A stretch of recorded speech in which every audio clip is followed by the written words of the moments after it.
I think love there's hearing some that. I think there's some pretty straightforward policies that we could move forward on. In particular, a stay in Mexico policy, which tells people who want to apply for asylum that it's better and safer to remain in your home country when that application process goes through. What we do know is Hmm. the overwhelming majority of individuals who have a claim for asylum, when those claims are finally adjudicated, they're found out to not be with merit. The challenge is those claims are often not heard for 3 to 4 years. So a stay in Mexico policy is actually the right policy. That's a Trump era policy.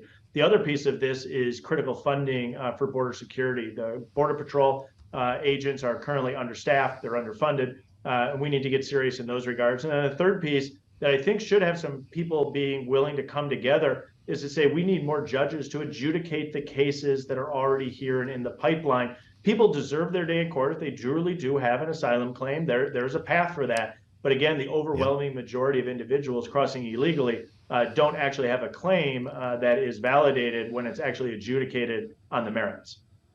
So we've made some important distinctions here, and I would love to have you and Congressman Auchincloss join at some point here on Bloomberg to talk this out. Maybe we'll move the needle on it a little bit. And I just wonder if there's a point in making the difference here, distinguishing between border security and immigration policy, because this is obviously an incredibly tight labor market in this country, and we need immigrants from other countries, in many cases, very smart people to help us in the high-tech space, in other cases with manual labor that we can't get other people to do. Is that not part of this debate, or should it be?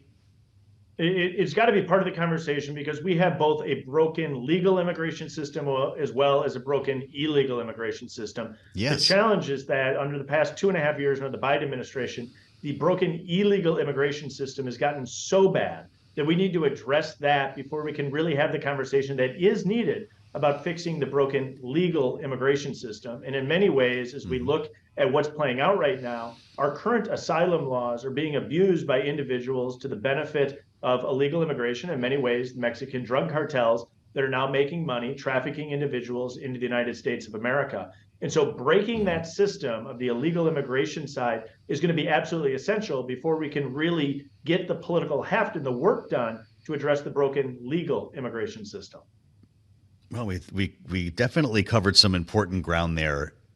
And the fact of the matter is you can't get anything done without a convincing majority here, or at least it's a lot more difficult. And Speaker Johnson mentioned recently in an interview on Fox that it might actually happen that you lose a member, that you lose a seat in an already thin majority. And I wonder if you're worried that that might be George Santos of New York. We heard from the Ethics Committee today.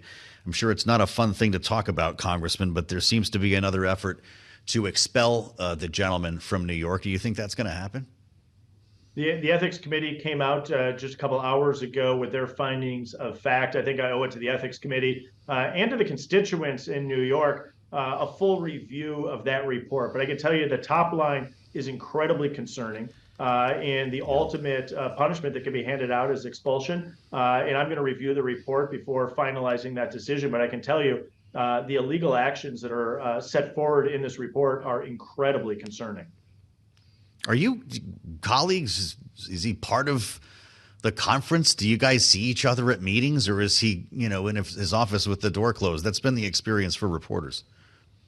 Yeah, I don't have a deep relationship with him. And obviously, he's occasionally on the House floor when we have votes, as are all 435 members. But again, I think people are going to review this on the merits, on the facts. And I think that's what we owe it to the American people, but in particular his constituents, if the final decision is to expel him from Congress. Understood. When you come back to town, assuming you're going to get back to Wisconsin at some point, Congressman, what's the first order of business? You're going to have roughly 20 legislative days when you come back to the potential shutdown to the time this CR expires. How do you start by getting your arms around it? As we look out to coming back from Thanksgiving and Congress getting back to work, getting our funding bills, which are already behind the deadline, getting those done is going to be absolutely essential. We got to do that at the same time is looking at the U.S. national security situation, particularly as it relates to both Israel and Ukraine and U.S.-Mexico border policy.